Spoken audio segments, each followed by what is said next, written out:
That is what is so interesting about public service, is that you get to work on things that are so important.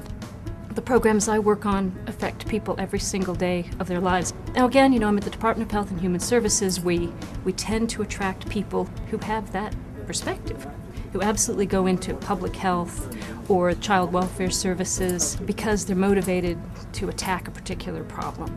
Back when I was in ODP, when disease prevention, working on healthy people, I would tell people that the great fun in working for my boss at the time was that he absolutely expected us to change the world, and what he wanted us to do was come in the morning and tell him how we were going to do that today.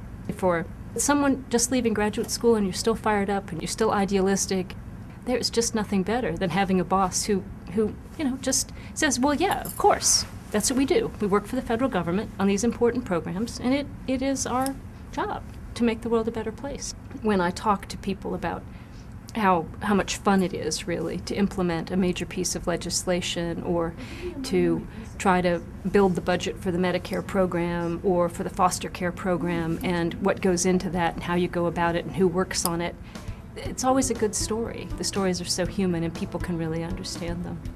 It's incredibly powerful to work hard and to be good to the people who are around you, because that's where the next opportunity comes from.